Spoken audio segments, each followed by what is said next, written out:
자, 본론 들어가기 전에 OT를 잠깐 좀 진행을 하고 갈게요. 처음 공부하신 분들이 많으니까.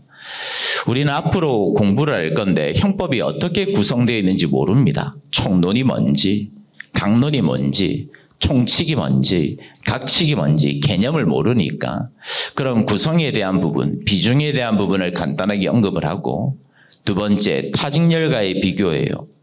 경찰직 시험에도 형법이 들어가죠. 검찰직 시험에도 형법이 들어가죠. 변호사 시험에도 형법이 들어가죠.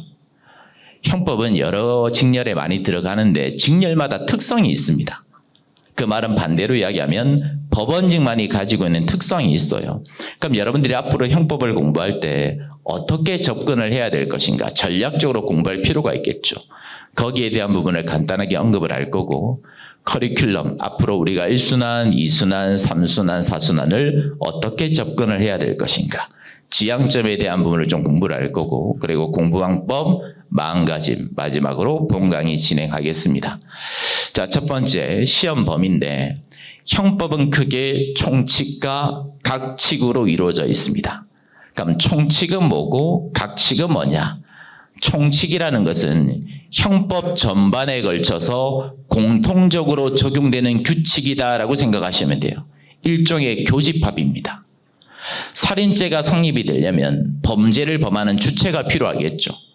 절도죄가 성립이 되려면 역시 범죄를 범하는 주체가 필요하겠죠. 객체도 필요하겠죠. 개별적인 범죄마다 성립 요건이 있을 건데, 총칙이라는 것은 살인죄가 되든 상해죄가 되든 강간죄가 되든 절도죄가 되든 우리가 앞으로 공부하는 과정에 개별적으로 논의하는 규칙이 아니라 공통적으로 논의되는 규칙을 총칙이다라고 이야기를 하는 것이고, 그 총칙에 대한 논의를 총론이다라고 이야기를 합니다. 그러면 각칙은 뭐가 되겠어요? 반대가 되겠죠. 개별적인 범죄마다 필요한 규칙, 요건 등을 우리는 각칙이다라고 이야기를 하는 것이고, 거기에 대한 논의를 강론이다라고 이야기를 합니다. 그래서 두 개제를 합쳐가지고 형법이다라고 이야기를 하는 건데, 올해 수험도 마찬가지였지만 총칙 비중하고 각칙 비중의 차이가 있어요. 법원직 시험은 전통적으로 각칙 비중이 높습니다. 총칙도 나오긴 나오지만 25문제 중에 10문제를 넘어가지 않아요. 정말 많이 나와봤자 총칙은 10문제 정도 나오고 15문제 정도는 각칙 편에서 나온다라고 생각을 하시면 됩니다.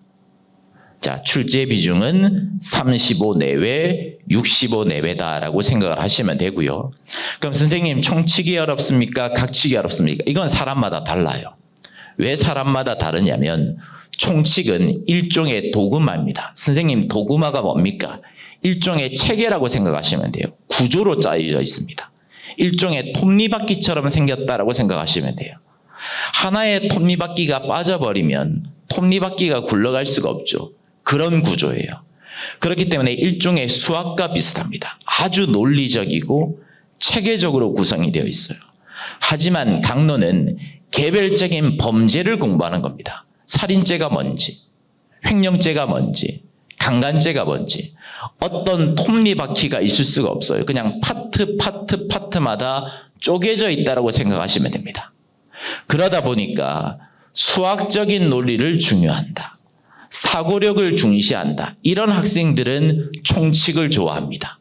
좋아해요. 반대로 각칙은 싫어해요. 선생님, 다 암기 아닙니까? 왜? 개별적인 범죄를 따로따로 공부하다 보니까 그렇게 느껴질 수 있다는 거죠.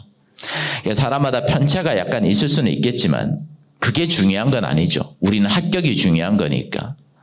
여러분들의 법 감정에 부합을 할지 안 할지는 모르겠지만 여러분들의 법 감정에 부합하지 아니하는 경우를 할지라도 중요하다고 강조를 드리는 것들은 여러분들의 자의적인 생각을 가지고 판단할 것이 아니라 법관이 판단하고 있는 법리에 기초해서 판단을 내려야 되는 거예요. 저한테 따지려고 하지 마세요. 제가 뭐 그렇게 가르치고 싶어서 가르치겠습니까? 판사가 그렇다니까 그렇게 가르치는 거지. 어찌되었든 그런 부분이 있을 수가 있다는 점 미리 말씀을 드리고, 앞으로 공부를 하다 보면 선생님 여기서는 제가 된다고 그랬는데 비슷한 사실관계처럼 보이는데 왜 여기서는 범죄가 안 됩니까? 이런 질문을 정말 많이 하십니다. 정말 많이 하는데 이유가 있어요. 예를 들어 봅시다. 여러분들이 저를 살인죄로 공소제기를 했는데 입증을 했다라면 유죄가 될 거고 입증을 못했다면 무죄가 되겠죠. 그럼 입증을 하려면 뭐가 필요해요?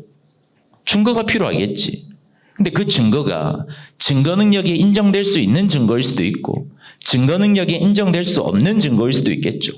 설사 증거 능력이 인정되는 증거를 알지라도 법관이 그 증거를 믿어줄 수도 있는 거고 믿지 않을 수도 있겠죠.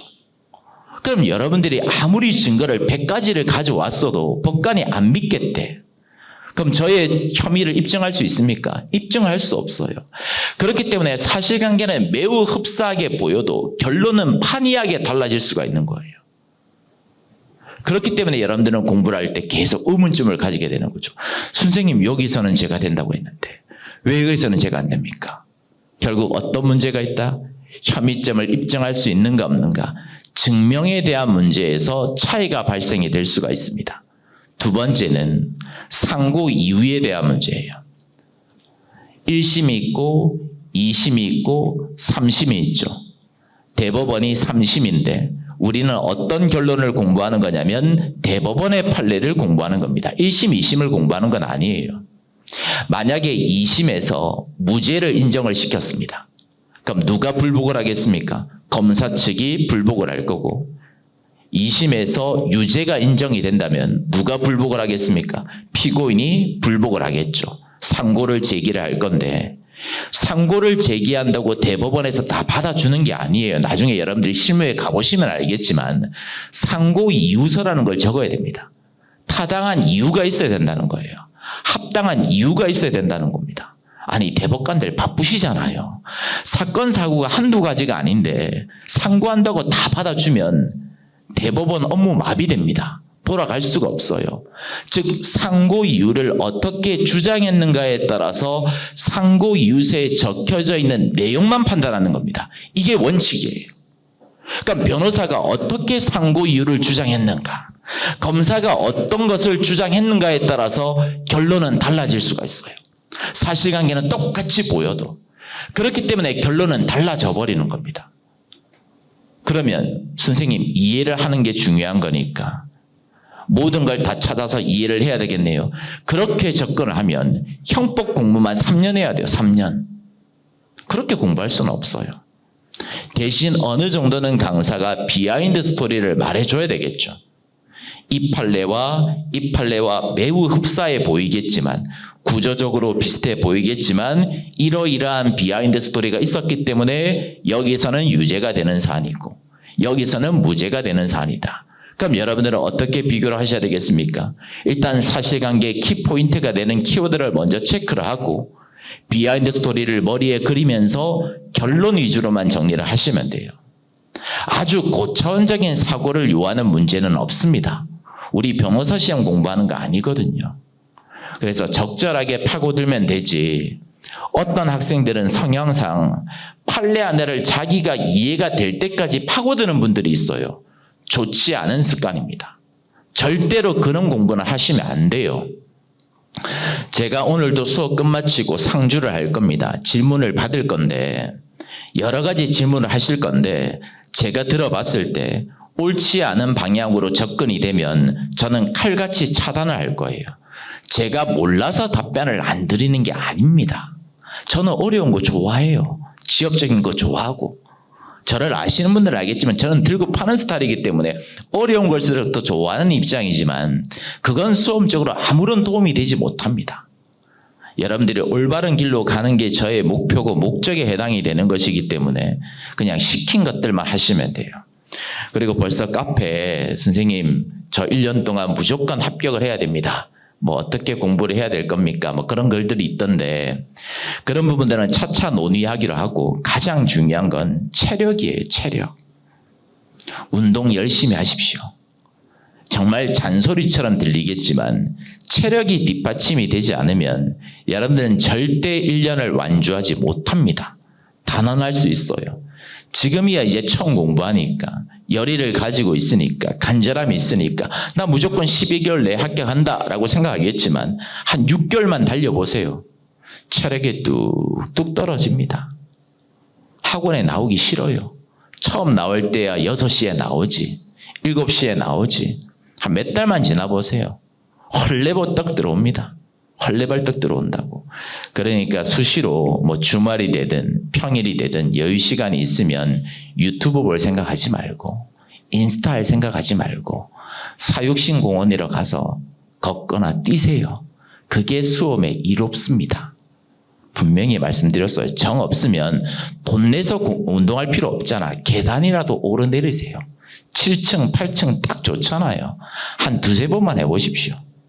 올해 합격생 중에 20kg 뺀 학생이 있습니다. 실제로 팩트예요. 하루에 7번씩 왔다 갔다 합니다. 그것도 나름대로 운동이 될 수 있으니까 어떻게 공부를 할 것인가 그게 지금 중요한 게 아니라 내가 끝까지 완주를 해보자. 체력 관리를 해보자. 그게 참 중요한 부분이니까 잔소리처럼 보이겠지만 머릿속에 항상 각인을 좀 해주시고 자, 그 다음에 이제 우리가 정리를 해야 될 부분이 형법의 모토예요. 형법을 과연 왜 만들었을 것인가? 아주 간단해 보이지만 상당히 중요한 부분입니다. 장수생들도 허투루 생각하는 부분인데 허투루 생각하시면 안 돼요. 여러분들, 입법자가 형법이라는 법률을 왜 만들었을까? 이유가 있겠지. 첫 번째 이유는 상단에 있는 것처럼 국민이 가지고 있는 자유라든지 권리를 보장해 주기 위해서 만들었습니다. 이걸 우리는 보장적 기능이다라고 이야기를 하는데 시민혁명 전에 전제 군주 시대를 떠올려보면 자기 마음먹기에 따라서 친하면 무죄, 친하지 않으면 유죄, 자기 마음대로 국가의 형벌권이 발동이 될 수 있겠죠. 그러면 자의적으로 국가가 형벌권을 발동을 시켜버리면 국민들은 의도치 않게 피해를 입을 수가 있습니다. 왜? 나는 죄를 범하지도 않았는데 나보고 무죄, 유죄래, 사형이래. 국민의 권리라든지 자유가 보장이 될 수가 없어요. 그렇기 때문에 국민의 자유라든지 권리를 보장하기 위해서 입법자가 성문화된 법규로서 형법을 미리 만들어 두는 겁니다. 사람을 살해했을 때만 살인죄가 된다. 살인죄가 되면 사형, 무기 5년 이상의 징역에 처한다.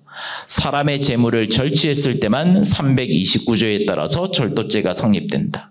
이렇게 미리 성문화된 법규로 만들어두면 우리가 예측 가능합니까? 가능하지 않습니까? 예측 가능하죠. 그럼 사람을 당연히 죽이면 안 되겠지.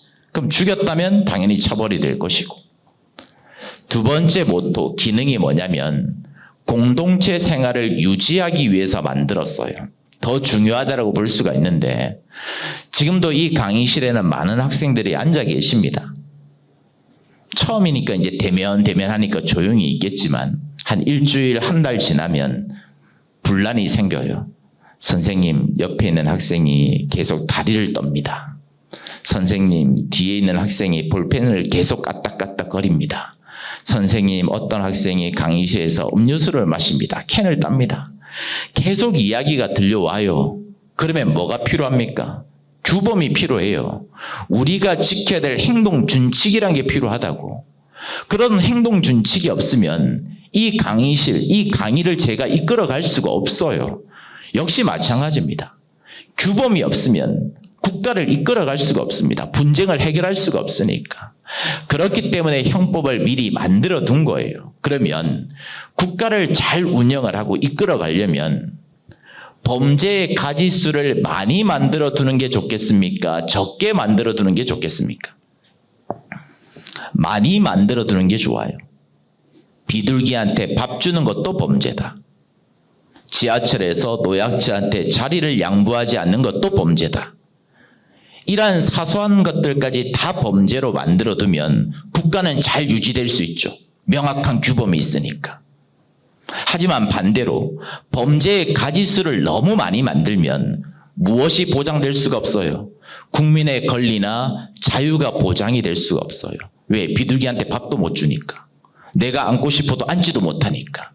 결국 보장적 기능과 이 보호적 기능은 어떤 관계에 있다고 보는 게 맞겠습니까? 반비례 관계에 있다고 봐야 돼요. 비례 관계가 아닙니다. 어느 하나의 기능을 무작정 강조를 해버리면 반대에 있는 기능이 무시가 돼버리고 소외될 수밖에 없어요.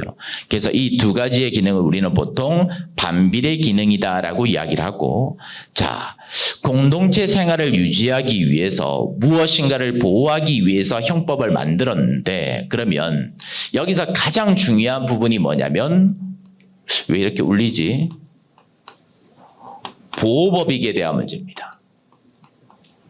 형법을 공부하실 때는 이 보호법익을 항상 염두를 해두셔야 돼요. 자, 입법자가 살인죄 왜 만들었겠습니까? 무엇을 보호하기 위해서? 생명을 보호하기 위해서 만들었겠지. 폭행죄 왜 만들었겠습니까? 신체를 보호하기 위해서 만들었겠죠. 절도죄 왜 만들었겠습니까? 여러분들의 재물을 보호하기 위해서 만들었겠죠. 개별적인 범죄마다 법으로서 보호해야 될 가치가 있는 이 보호법익이 있어야 돼요. 선생님, 그게 시험에 나옵니까? 예, 나옵니다.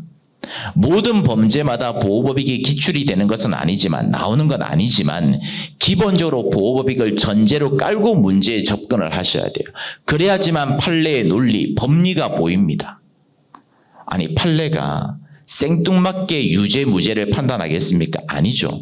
입법자가 이 범죄를 만든 이유는 이러한 측면에서 만들었으니까 이 보호법익에 비춰봤을 때 이 사실관계는 유죄다, 무죄다, 이런 결론이 도출이 될 수가 있는 거기 때문에 앞으로 공부를 하실 때 이 범죄에서는 보호법익이 중요합니다라고 제가 말씀을 드리면 허투루 생각하지 마시고 계속 반복을 하셔가지고 집중을 좀 해주셔야 됩니다. 자, 두 번째, 타직렬과의 비교인데, 이제 처음 공부하신 분들이 많으니까, 법원직 같은 경우에는 청론보다는 강론의 출제 비중이 훨씬 더 높고요.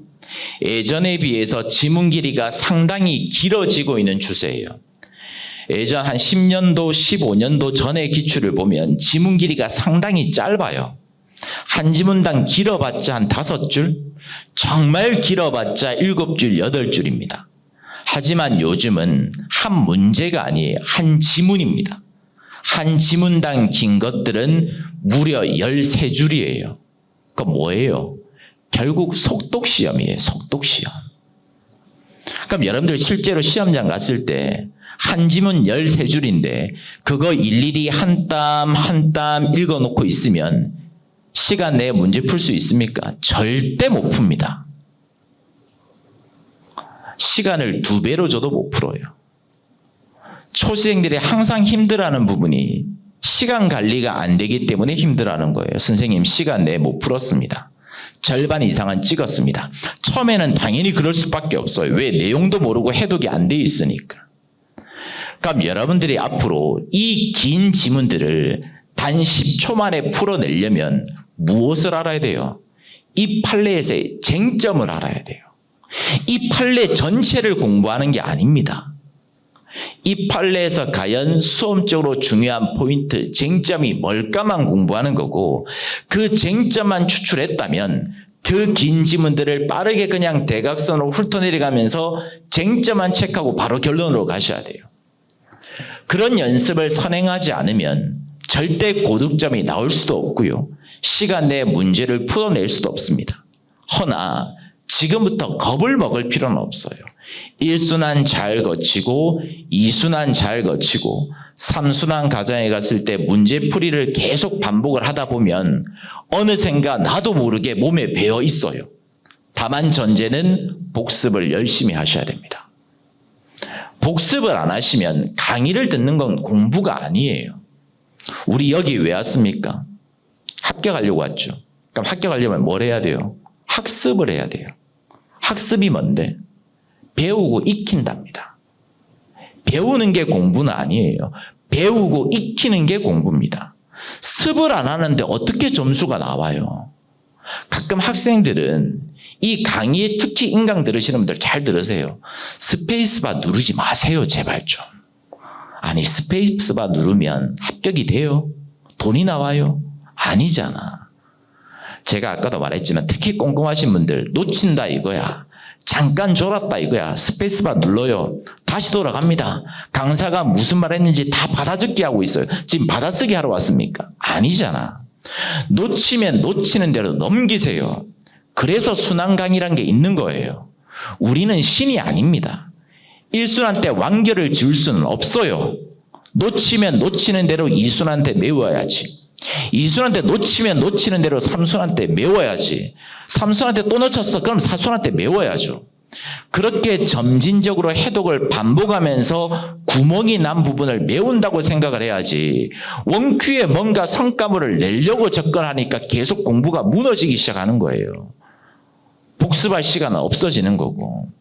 우리 하루에 공부 몇 시간 해야 돼요? 강의만 8시간 들어야 돼. 밥 먹고 오면 거의 7시 반이에요. 복습하실 시간 2시간 반밖에 안 된다고. 여러분들 신 아니잖아요. 처음 공부하는데 2시간 반 만에 복습까지 해내려면 정말 처절하게 노력을 하셔야 됩니다. 책을 붙들고 있으면 안 돼요. 전략적으로 죽이 되든 밥이 되든, 그래 오늘 국사 있었지, 그럼 나 국사는 그래도 중고등학교 때 공부한 개념이 있으니까 1시간 안에 끝내겠다. 그럼 1시간 안에 방점 찍어야 돼. 잡고 있으면 안 된다고. 넘길 건 넘겨야 된다고. 그걸 계속 잡고 있으면 어디에 부담이 가요? 형법에 부담이 갈 수밖에 없지. 형법 복습 안 할 거야? 해야 될 거 아닙니까? 그러니까 정량적으로 그냥 정해야 돼요. 기준점을. 1시간에 나는 한국사 끝내겠다. 그럼 남아있는 1시간 20분은 죽이 되든 밥이 되든 오늘 공부했던 형법 끝내겠다. 그렇게 계속 누적을 해야지만 습이 되는 거예요. 근데 강의에 치여가지고 공부를 안 하시면 1순환, 2순환 아무 의미 없어요. 아무 의미 없다고. 그러면 3순환 갔을 때도 점수 안 나옵니다. 그러니까 여러분들은 계속 스트레스만 받잖아. 나는 공부는 열심히 한 것 같은데 3순환 가서 시험을 쳤는데 남들은 다 80점, 90점 나오는데 나만 40점, 50점이야. 뭐가 문제지? 뭐가 문제기는 습을 안 했으니까 문제지. 시간 관리를 안 했으니까 문제지. 혹시 여기 앉아 계시는 분들 중에 뭐 장수생이 되든 재생이 되든 간에 1년 공부를 더 한다고 마음을 먹었으면 내가 지난 시간 동안 무엇이 잘못되었는가에 대한 여부를 곰곰하게 고민하실 필요가 있습니다. 단순하게 내가 몇 문제 커트로 떨어졌으니까 1년만 더 하면 합격하겠지, 말도 안 되는 개소리예요. 그런 식으로 접근하면 개나 소나 다 합격하지. 뭔가 분명히 나한테 문제점이 있으니까 내가 1년을 더 공부하는 겁니다. 그럼 그 문제점을 분명 반드시 바꿔야 돼요. 그렇지 않으면 단기간에 합격을 할 수가 없습니다. 그래서 항상 강약 조절하시면서 미리미리 포인트 위주로 접근을 해야 되지, 전체 내용을 내가 다 완벽하게 알아야지, 그런 생각은 하지 말자. 우리 시험은 법원 시험이에요. 사실관계가 중요한 시험이 아니라 기본적으로 법리가 중요한 시험입니다. 선생님, 법리가 뭡니까? 쉽게 말하면 법원의 입장입니다. 이걸 법리다라고 이야기를 해요. 사람마다 생각은 다를 수 있겠죠. 뭐 예를 들어서 살인죄가 성립이 되려면 사람을 죽여야 됩니다. 그럼 제가 예를 들어 볼게요.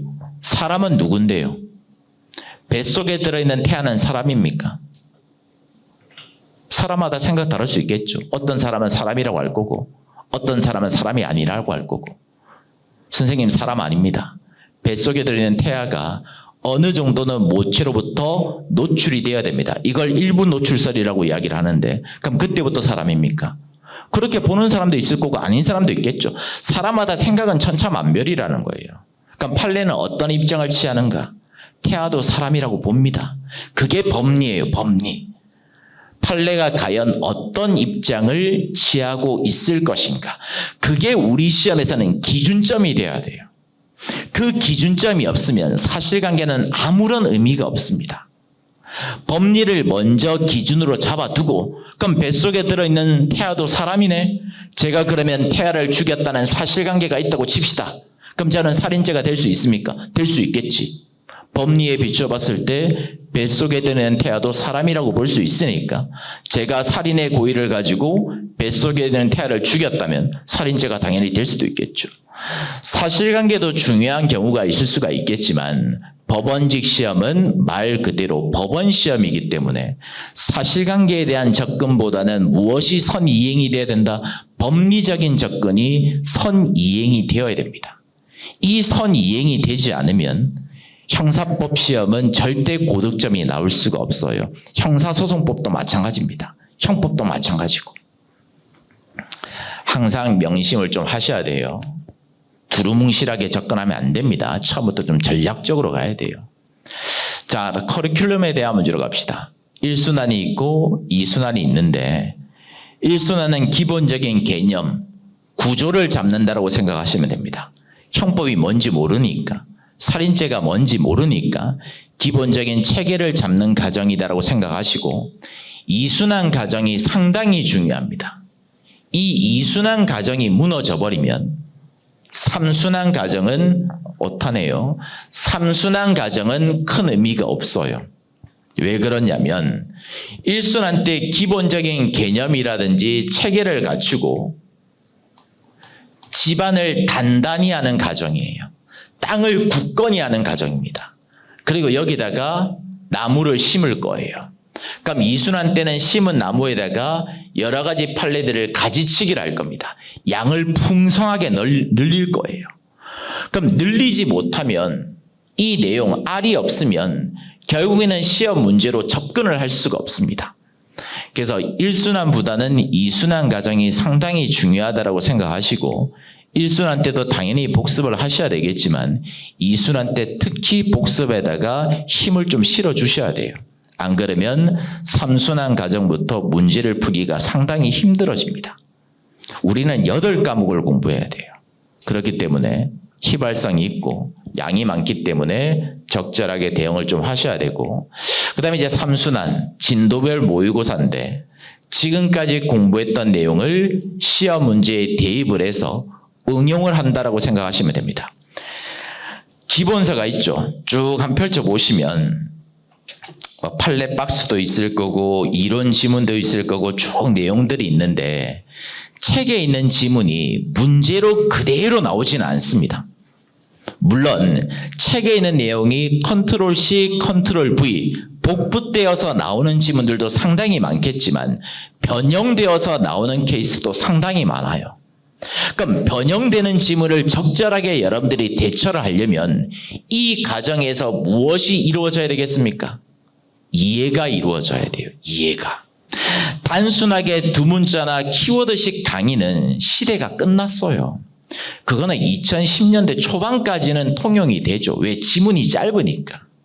그냥 두 문자 따면 이 두 문자 나왔네? 제가 된대. 이 키워드 나왔으면 키워드 보고 제가 된대. 충분히 고득점을 할 수는 있겠지만 시험 경향은 항상 변화되고 있고 지문 길이가 계속 길어지고 있기 때문에 변화되는 추세에 여러분들이 탄력적으로 적용을 하려면 2순환 과정에서 어느 정도는 선 이해가 먼저 이루어져야 됩니다. 이게 이루어지지 않으면 3순환 과정부터는 큰 의미가 없어져 버려요. 그 다음으로 이제 중요한 과정이 이 진도별 모의고사인데 점수가 잘 나올 수도 있고 못 나올 수도 있습니다. 제가 미리 선빵 날리는 거예요, 지금. 제가 진도별 모의고사 갔을 때도 다시 말씀을 드리겠지만 남들하고 비교하지 마세요. 여러분들의 인생이에요. 남들이 대신 살아줍니까? 안 살아줘요. 제 인생은 제가 사는 거고 여러분들의 인생은 여러분들이 사는 겁니다. 아니, 옆에 있는 사람 90점 나올 수 있죠. 왜? 공부를 열심히 했으니까. 나는 공부를 열심히 안 했으면 60점, 50점 나올 수도 있어요. 근데 계속 비교를 하면서 스트레스를 받아. 남들은 90점 나오고 100점 나오는데 왜 나는 50점밖에 안 나오지? 60점밖에 안 나오지? 뭐 이유가 있겠지. 옆에 있는 사람은 초시생이 아니거나 아니면 남들이 안 볼 때 정말 처절하게 노력을 했거나 뭔가 이유가 있으니까 나보다 월등히 우월한 점수가 나오는 겁니다. 그런데 그런 가정은 다 무시하고 옆에 있는 사람들하고 계속 비교를 하기 시작하면 스트레스만 받아요. 스트레스만 받으니까 제발 비교하지 말고 마이웨이, 내 갈 길만 열심히 가자. 그래서 이 과정에서 틀린 것들을 계속 반복을 해서 마지막 전범위 모의고사에 대입을 해서 최신 판례만 적절하게 대입을 하고 정리를 하면 큰 문제 없이 고득점은 나옵니다. 혹시 올해 시험 문제 풀어보신 분들 있습니까? 뭐 거의 없겠지만 올해 시험 문제 같은 경우는 최신 판례, 최신 기출의 비중이 상당히 높았습니다. 제가 오순환 때 나눠드렸던 자료에서 당연히 그대로 다 나왔고요. 그럼 선생님 최신 판례는 매년 정리를 해야 됩니까? 라고 질문하시는데 일단 결론은 그런데 약간 케이스 바이 케이스가 있을 수 있습니다. 출제자가 항상 뒤통수를 잘 쳐요. 예를 들어서 올해 시험에서 최신 판례가 상당히 많이 나왔습니다. 그럼 수험생들은 어떻게 생각하죠? 최신 판례가 중요하대. 무조건 봐야 된대. 시험 직전에 정리를 해야 된대. 그럼 시험 막판에 가서 열심히 들고 파요. 근데 내년 시험에는 최신 판례를 안 내요. 출제자들이 원래 그래요. 그러면 내년 시험에 최신 판례가 안 나옵니다. 그럼 학생들은 법원직 시험에서는 최신 판례 중요하지 않네. 등한시합니다. 버리려고 해요. 왜? 양이 많으니까. 근데 2027년도에는 최신 판례로 깔아버려요. 항상 출제는 그렇게 이루어집니다. 근데 수험은 어떻게 하는 거죠? 준비된 사람만 합격하는 거예요. 그렇기 때문에 어느 정도의 강약, 버릴 건 버리고 가져갈 건 가져가야 되겠지만 어느 정도는 필요하지만 기본적으로 최신 판례, 최신 기출은 정리를 해야 된다고 생각을 하셔야 됩니다. 안 그러면 고득점을 받을 수는 없어요. 자, 공부 방법 초생들이 꽤 많으니까 일단 1순환 때는 무엇 기준으로 공부한다? 기본적인 개념, 이론 위주로 공부를 하고 그 다음에 이제 앞으로 여러분들이 공부라는 과정에 조문 문제가 가끔씩 나올 건데 형사소송법하고 형법은 다릅니다. 헌법하고 형법은 달라요. 헌법이나 형사소송법은 조문의 출제 비중이 상당히 높은 편입니다. 하지만 형법은 그렇지 않습니다. 법원 시험이다 보니까 오로지 판례 싸움이다라고 생각하시면 돼요. 100지문 중에서 정말 많이 나올 때는 98지문이 판례입니다. 조문은 한 지문, 두 지문 나올까 말까예요. 조문이 정말 많이 나와봤자 한 8지문 정도다라고 생각하시면 됩니다. 근데 그 8지문도 지엽적인 조문은 출제가 안 돼요. 거의 대부분 원래 나왔던 조문들, 나올 법한 조문들이 나오기 때문에 형법을 공부하실 때는 조문에 집착하실 필요는 없습니다. 그러니까 제가 이 조문은 중요하니까 암기를 미리 합시다 정도만 언급을 하면 미리 봐두시면 되는 거지 제가 중요하다고 언급하지 아니한 조문들까지 일일이 암기하실 필요가 없다는 거예요. 가끔씩 질문해요. 선생님, 살인죄 250조 1항 통으로 암기해야 됩니까? 아니, 안 나온다니까. 329조 통으로 암기, 아니, 안 나온다니까. 판례가 나오는 거지 조문은 의미가 없어요. 어쩌다 한 번씩 브리타 조문이 나오기는 해요. 선생님, 브리타가 뭡니까? 예상치 못한 타격, 공격을 브리타라고 이야기를 합니다. 이런 조문들이 10년에 한두 지문 나올까 말까입니다. 그럼 이런 지문들 맞추려고 그 많은 조문들을 공부해야 됩니까? 그건 미친 짓이죠. 그건 수험적인 공부가 아니에요. 애초부터 버려야 되는 거예요. 그냥 나오면 남들도 다 틀릴 거니까 나도 틀리지 뭐. 남들이 틀리는 문제 틀렸다고 내가 불합격하는 건 아니에요. 불합격은 언제 하느냐? 남들이 맞출 수 있는 문제를 내가 맞추지 못했기 때문에 불합격하는 겁니다. 그럼 남들이 그냥 맞추는 문제만 내가 잘 맞추면 어렵시 없이 그냥 합격하는 거예요. 그래서 이런 것들은 애초부터 신경 쓰실 필요가 없고 형법은 조문이 크게 중요하지 않으니까 중요한 조문들 위주로만 제가 나중에 언급을 하면 그것들만 정리하시면 되고 어떤 중심으로 공부해야 된다? 법리 중심으로 처음에 공부를 하셔야 됩니다. 법리가 무너지면 형법은 애초부터 의미가 없어져 버려요. 어떻게 보면 5번째, 이 마음가짐과 자세가 가장 중요할 수 있습니다. 첫 번째 뭐라고? 습관을 들이자. 벌써 엉덩이가 들썩 할 거고 잠이 솔솔 올 거예요. 지금 졸음이 오거나 잠이 올 수도 있는데 안 돼요. 허리를 피세요. 자세를 꼿꼿하게 바로 잡으라고. 아니, 책상이 그렇게 좋아요. 왜? 팔을 개고 책상에 쭉 기대고 있으면 당연히 잠이 오지. 잠이 오지. 그런 식으로 진도가 계속 밀리면 1년 공부할 게 2년 되는 거고 2년 공부할 게 3년, 4년 되는 겁니다. 먼저 습관을 들이시고 수업 자체에 익숙해지셔야 돼요. 두 번째, 저희 학원은 규율이 나름대로 있습니다. 다른 학원에서 공부했던 친구분들은 다른 학원에서 공부했던 습성 여기서 그대로 하시면 안 돼요. 제가 생각보다 성격이 좀 개팍하거든요. 물론 열심히 하시는 분들한테는 정말 잘합니다. 저는 안 믿으실지 모르겠지만, 근데 저는 개차반으로 하는 사람한테는 정말 똑같이 해주는 사람이기 때문에 복도에서 잡소리 하지 마세요. 강의실에서 잡소리 하지 마십시오. 동진쌤이 지금 영상 강의를 하고 안 나오시니까 제가 2배 이상 잡소리를 할 거니까, 잔소리 할 거니까 떠들지 마시고요. 주변에 열심히 공부하는 학생들한테 민폐 주려고 하지 마세요. 혼자 공부하는 게 좋으면 그냥 집에 가서 공부하십시오. 그게 여러 사람들한테 이롭습니다. 공부하려고 왔으면 공부에만 집중을 좀 해주시고, 두 번째, 플러팅 하지 마세요. 꼭 학원에 와서 연애판을 만드는 애들이 있어. 매년 있어요. 매년 있다고. 여자분들이 문제가 아니라 남자분들이 문제예요. 남자분들이. 여자분들은 열심히 공부하거든. 근데 꼭 그 열심히 공부하는 분들을 남자분들이 직접 건드는 게 문제야. 아니, 눈이 맞는 것도 문제지만 까이는 것도 문제예요. 그럼 까이면 서로 불편할 거 아니야. 여자분들은 학원에 나와서 공부에 집중이 됩니까? 안 될 거 아니에요. 그러니까 왜 남의 인생 망치냐 이거야. 내 말은 남의 인생 망치려고 하지 말고 망칠 것 같으면 네 인생이나 망치라 이 말입니다. 제 말은. 제발 학원에 공부하러 왔으면 공부만 하세요. 분명히 말했습니다. 제 눈에 걸리지 마세요. 제 성격 분명히 더럽다고 했습니다. 바로 아웃될 거니까 잡담하지 마시고 플러팅하지 마세요.